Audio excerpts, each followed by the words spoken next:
Hello everyone. In this video, we will discuss how to convert SQL query into array. So let's start. First of all, open PHP MyAdmin. यहाँ पर new पे click करना है, एक नई database बनानी है।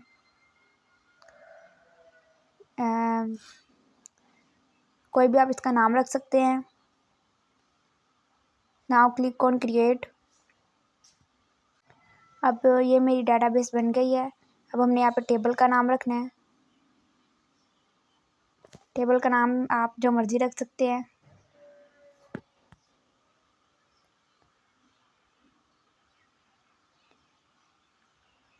और number of columns 2 3। Now click on create. और यहाँ पे अब हमारे पास टेबल भी बन गया है। अब हमने यहाँ पर कौन कौन से एट्रीब्यूट्स रखने हैं वो देंगे। इंट आईडी, नेम और सिटी। अब हमने इसकी टाइप इंट करनी है।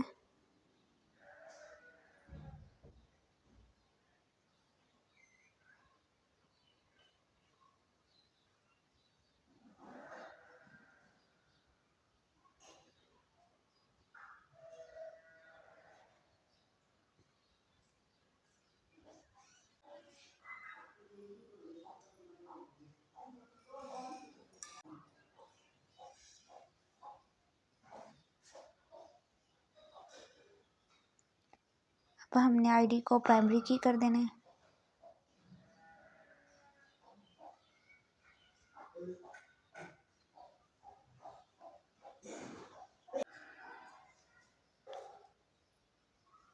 Now click on save.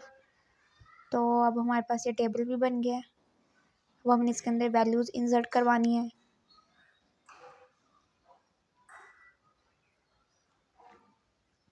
तो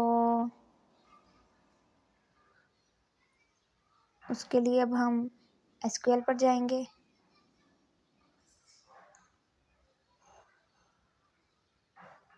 यहाँ से वैल्यूज इंसर्ट करवा देंगे।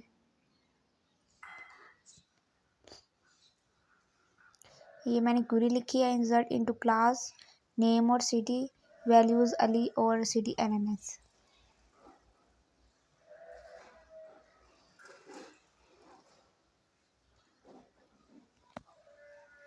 अब हमने क्लिक ऑन गो।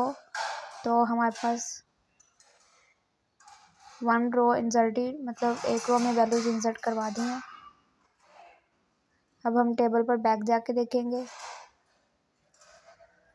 तो ये हमारे पास आ गई हैं। Now we want to insert 1 more row.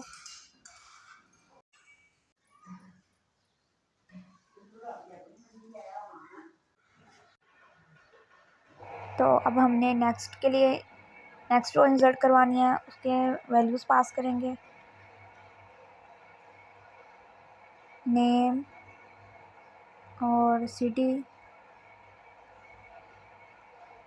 Values में हम कुछ भी दे देंगे, लाइक अहमद। और सिटी में लाहौर। तो इसके बाद अब हम इसको गो, क्लिक ऑन गो।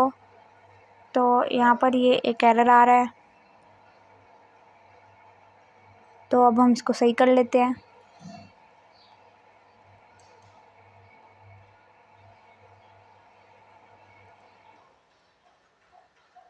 इसमें हमने आइडेंटिटी, तो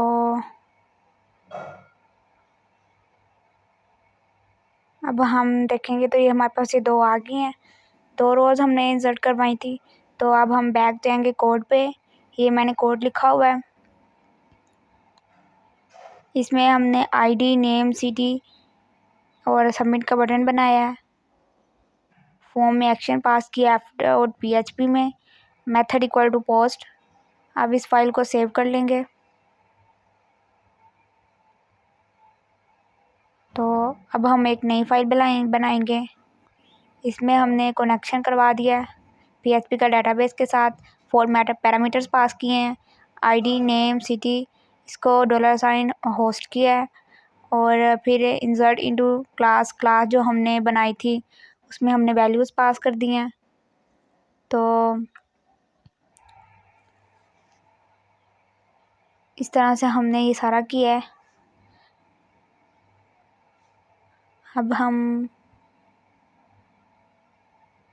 एंड पे इको में नेम, आउटपुट में हमारे पास आईडी नेम सिटी आ जाएगा।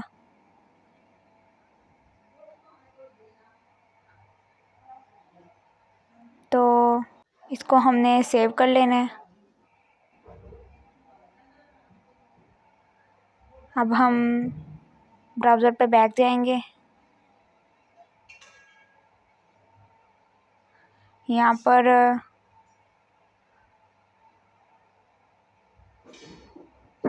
तो ये हमारे पास आईडी नेम सिटी आ गया।